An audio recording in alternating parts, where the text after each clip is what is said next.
Welcome to Spring LIB.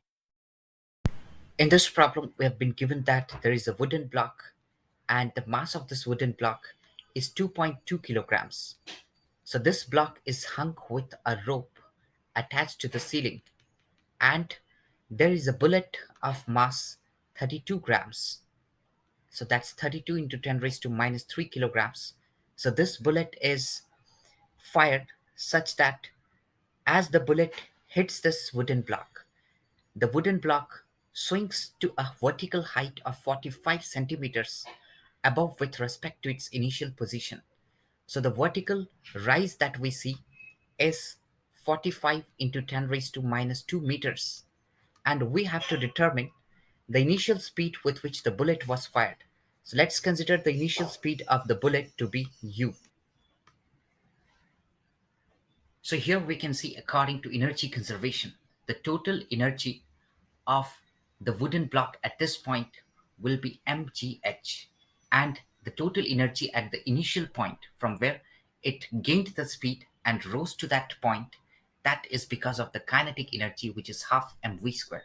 So this mass includes the mass of the block and the bullet together, but nevertheless it doesn't depend on the mass, so it gets cancelled, and we observe the speed to be root 2gh. So here we multiply 2 with the acceleration due to gravity, that's 9.8, and that with the vertical height. And we take the complete root of this to get the speed as approximately 3 meter per second. And we observe that this 3 meter per second, that's the speed of the block and the bullet when it gets embedded into this. So here we observe there is no external force acting on the system of block and the bullet. So the total final momentum, that will be 2.2 plus 32 into 10 raised to minus 3, that's the total mass times the velocity, and this is equal to the total initial momentum, and that's 32 into 10 raised to minus 3 times u.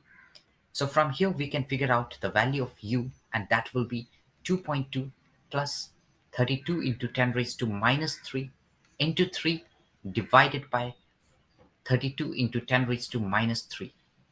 So here, when we add 32 into 10 raised to minus 3, 2.2, and multiply that with 3, and further divide it with 32 into 10 raised to minus 3, we're going to get the initial speed as 209.25 meter per second, approximately.